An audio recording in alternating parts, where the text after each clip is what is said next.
Students, welcome back to my channel. Students, उम्मीद है कि आप खैरियत से होंगे और आपको बाकी वीडियोस भी अच्छे से समझ आ रही होंगी। अच्छा, आज मैं आपको पढ़ाऊंगी बायोलॉजी का। क्या बायोलॉजी जो है ना, ये अकेले कुछ भी नहीं है, इसका अदर साइंसेस के साथ रिलेशनशिप है। मतलब फिज़िक्स, बायोलॉजी में फ़िज़िक्स घुस रही होती है, बायोलॉजी में केमिस्ट्री का बड़ा किरदार है, मैथ का बड़ा किरदार है, बायोलॉजी में ज्योग्राफी का किरदार है, इकोनॉमी का किरदार है। तो ये सारी चीज़ें जो है ना, हम इसमें पढ़ेंगे इस टॉपिक में, ठीक है। अच्छा, वो कहते हैं कि इंटर रिलेशनशिप, ये जो रिलेशनशिप है ना among different branches of science की डिफरेंट ब्रांचेस के दरमियान में कैन नॉट बी डिनाइड। आप इसका इनकार नहीं कर सकते, ठीक है। मतलब साइंस का बायोलॉजी का बाकी जो साइंसेस की ब्रांच है ना, जैसा कि फिज़िक्स, केमिस्ट्री और मैथमेटिक्स, इनसे भी बायोलॉजी का बड़ा गहरा रिलेशनशिप है, ठीक है।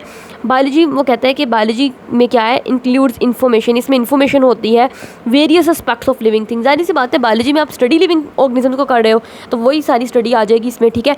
लेकिन these information relate to other branches of science. लेकिन वो कहता है कि बायोलॉजी में ये जो लिविंग ऑर्गेनिज्म की स्टडी है ना, इसका ताल्लुक दूसरी ब्रांचेज ऑफ साइंस के साथ भी होता है। हर ब्रांच ऑफ साइंस का रिलेशनशिप होता है विद अदर ब्रांचेस के साथ। फिज़िक्स का बायोलॉजी के साथ भी रिलेशनशिप होगा, फिज़िक्स का केमिस्ट्री के साथ भी होगा, बायोलॉजी का फिज़िक्स के साथ रिलेशनशिप है, बायोलॉजी का केमिस्ट्री के साथ भी है। तो इस तरीके से काम चल रहा होता है। जिस तरह के वो कहते हैं कि जब आप एनिमल्स के अंदर मूवमेंट का प्रोसेस को स्टडी कर रहे होते हो कि एनिमल्स कैसे मूव करते हैं, तो बायोलॉजी को क्या करना, बायोलॉजिस्ट क्या करते हैं, फिज़िक्स के अंदर ना लॉज ऑफ मोशन है, उनको भी देख रहे होते हैं कि वो लॉज ऑफ मोशन ये इंसानों पे कैसे अप्लाई होते हैं। एनिमल्स जब मूवमेंट करते हैं तो वो जो लॉज ऑफ मोशन फिज़िक्स वाले हैं वो भी साइंटिस्ट यहाँ पे अप्लाई कर देते हैं, ठीक है। तो इसमें फ़िज़िक्स का और बायोलॉजी का आपस में गहरा ताल्लुक बन रहा है ना, तो इसी को वो कहते हैं interdisciplinary sciences. Inter means between, disciplinary means discipline, मुख्तलिफ डिसिप्लिन। डिसिप्लिन से मुराद है बायोलॉजी एक डिसिप्लिन है, फिज़िक्स एक डिसिप्लिन है, केमिस्ट्री एक डिसिप्लिन है। तो ये मुख्तलिफ डिसिप्लिन के दरमियान में जो है ना रिलेशनशिप बन रहा है, तो इसी को इंटरडिसिप्लिनरी साइंस कहते हैं, ठीक है। जिस तरह के पहले हम पढ़ते हैं बायोफिज़िक्स। बायोफिज़िक्स में ज़ाहिर सी बात क्या है, फिज़िक्स के जो असूल हैं उनको बायोलॉजी में अप्लाई किया जाएगा। बायोकेमिस्ट्री में क्या होगा, केमिस्ट्री के असूलों को बायोलॉजी में अप्लाई कर दिया जाएगा।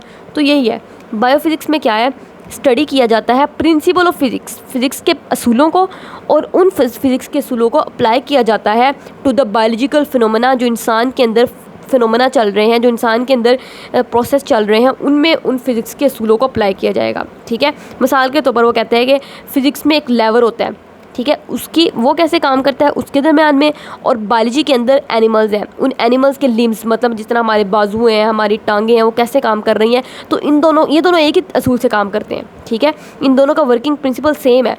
जो फिज़िक्स में लेवर का वर्किंग प्रिंसिपल है, वही एनिमल्स के अंदर लिम्स का वर्किंग प्रिंसिपल है। मतलब हमारे बाजू और जो टांग है वो भी उसी असूल पे काम कर रहे होते हैं। तो ये देखें ज़रा, इन दोनों के दरमियान में रिलेशनशिप बन गया ना। इसी तरीके से बायोकेमिस्ट्री है। बायोकेमिस्ट्री में क्या है, इसमें स्टडी करते हैं लिविंग ऑर्गेनिजम्स के अंदर जो डिफरेंट कंपाउंड्स होते हैं ना, उनकी स्टडी को। जिस तरह के लिविंग ऑर्गेनिज्म है, हमारे अंदर वाटर, फोटोसिंथेसिस का, हमारे अंदर रेस्पिरेशन का प्रोसेस हो रहा है। तो रेस्पिरेशन के प्रोसेस में क्या होता है कि एक ग्लूकोज का मॉलिक्यूल जो होता है ना, वो ऑक्सीजन की मौजूदगी में टूटता है और एनर्जी मिलती है हमें। तो इसमें जो ग्लूकोज है, उस ग्लूकोज का जो फार्मूला है उसको हम देखेंगे, क्या फार्मूला है, ठीक है, इसकी क्या केमिस्ट्री है। तो बायोलॉजी के अंदर रेस्पिरेशन का प्रोसेस हो रहा था, और फिर केमिस्ट्री वाला जो ग्लूकोज का फार्मूला है वो हम यहाँ पे देख रहे हैं। तो इन दोनों को आपस में रिलेट कर रहे हैं हम, ठीक है। तो वो कह रहे हैं इसमें स्टडी करते हैं, किसको स्टडी करते हैं, लिविंग ऑर्गेनिज्म के अंदर जो डिफरेंट प्रोसेसेस हो रहे हैं ना, और जो डिफरेंट कंपाउंड्स हैं लिविंग ऑर्गेनिज्म के अंदर, उनकी केमिस्ट्री को स्टडी करते हैं, ठीक है।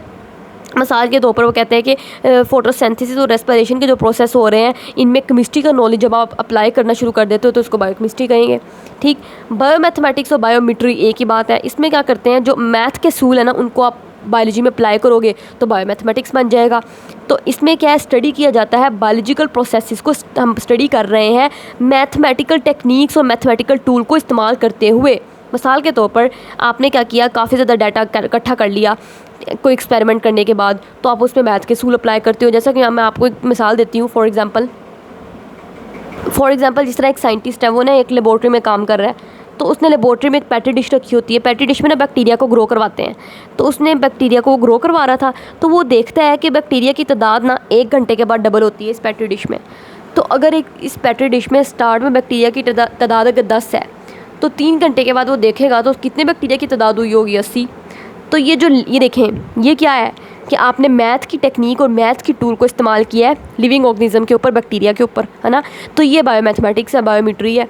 तो बायोमैथमेटिक्स ये मैंने वैसे ही आपको मिसाल समझाई है बताने के लिए, लेकिन आप मतलब लिखना ज़रूरी नहीं है इसको। वो ये कह रहा है कि मिसाल के तौर पर to analyse the data gathered, जो आपने डाटा गैदर्ड इकट्ठा किया एक्सपेरिमेंट करने के बाद, उस डाटा को आप एनालाइज करना चाहते हो, उसका तज्जिया करना चाहते हो, तो उसके लिए बायोलॉजिस्ट को मैथमेटिक्स के रूल अप्लाई करने पड़ते हैं। मैथमेटिक्स के रूल अप्लाई करेगा तो उसे समझ आएगी, ठीक हो गया। इसी तरीके से बायोजियोग्राफी है। बायोजियोग्राफी में क्या होता है, different geographical region of the world में, दुनिया के जो डिफरेंट मुख्तलिफ इलाके हैं, उस मुख्तलिफ इलाकों में जो ऑर्गेनिज़म्स रहते हैं, उन ऑर्गेनिज़म की कैसे खसूसियात हैं, उसके बारे में हम बायोजियोग्राफी में देखेंगे। मिसाल के तौर पर एंटार्क्टिका एक इलाका है, वहाँ पे बहुत सर्दी होती है, तो वहाँ पे पेंगुइन्स रहते हैं। वो जो पेंगुइन्स होते हैं ना, अल्लाह ताला ने उतनी सर्दी को बर्दाश्त करने के लिए ना उन पेंगुइन्स को ऐसे पर दिए हुए हैं कि उनके पर जो होते हैं ना, वो उनके ख़ास खासियत होती है उनके परों की, इंसुलेटिंग फीदर्स होते हैं। मतलब उन परों में से जो पेंगुइन्स की अपनी हीट है ना, वो ज़ाया नहीं होती। दूसरा, उन पेंगुइन्स की टांगे और बाजू वगैरह में ना छोटे होते हैं ताकि ज़्यादा हीट लॉस ना हो सके।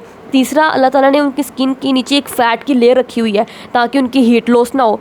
तो इतनी सर्दी में उनको रहने के लिए अल्लाह ताला ने उनको सारी करैक्टरिस्टिक दे दी जो कि उनको वहाँ पर रहने के लिए ज़रूरी थी। तो बायोजियोग्राफी में यही स्टडी करते हैं, ठीक है।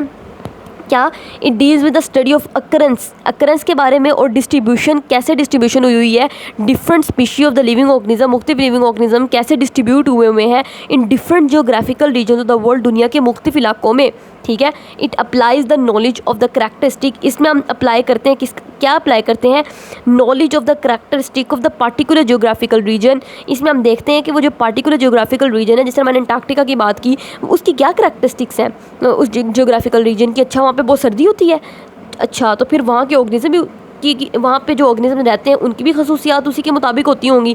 तो फिर उस, और हम टू डिटर्मिन करने के लिए कि करैक्टरिस्टिक्स ऑफ लिविंग ऑर्गेनिज्म, जो लिविंग ऑर्गेनिज्म वहाँ उस ख़ास जियोग्राफिकल रीजन के अंदर पाए जा रहे हैं, उनकी कैसी करैक्टरिस्टिक्स हैं, वो हम कैसे पता लगाएंगे। यही देख के पता लगाएंगे ना कि वो जियोग्राफिकल रीजन जो है वो दुनिया का वो कैसा है, उसकी क्या करैक्टरिस्टिक है। वो बहुत ठंडा है तो वहाँ पे जो लिविंग ऑर्गेनिज्म फाउंड पाए जा रहे हैं उनकी करैक्टरिस्टिक भी उस ठंडे इलाके के मुताबिक होती होंगी। तो ये बायोजियोग्राफी है, ठीक हो गया। बायो इकोनॉमिक्स में क्या होता है, इसमें ऑर्गेनिज्म की स्टडी की जाती है from the economical point of view, economy के लिहाज से। मिसाल के तौर पर कोई भी पैदावार आई है आपके पास वीट, गंदम की, तो उसमें आपने कॉस्ट वैल्यू और प्रॉफिट वैल्यू निकालनी है। तो वो कैसे निकाली जाएगी, इकोनॉमी के असूलों को ही आप यहाँ पे अप्लाई करोगे थ्रू द बायो इकोनॉमिक्स, और इसके ज़रिए से आप बेनिफिट और लॉसेस को डिटर्मिन कर लोगे। अच्छा, ये जो पैदावार हमारे पास इस बार गंदम की हुई है, इसमें हमें मुनाफा हुआ है कि नुकसान हुआ है, तो ये बायो इकोनॉमिक्स के ज़रिए से आप स्टडी करोगे। बायो मतलब लिविंग मतलब वो जो वीट थी वो लिविंग थिंग थी ना, और उस पर आपने इकोनॉमी के असूलों को अप्लाई किया, और इकोनॉमी के असूलों को अप्लाई करके आपने देख लिया कि आपको कितना फ़ायदा हो रहा है, कितना लॉस हो रहा है। तो इस तरीके से ये सारा स्टडी किया जाता है। ये रिलेशनशिप था बायोलॉजी का अदर साइंसेस के साथ। अगली वीडियो में हम करियर्स इन बायोलॉजी के बारे में बात करेंगे। उम्मीद है कि आपको समझ आ रही होगी। अल्लाह हाफिज़।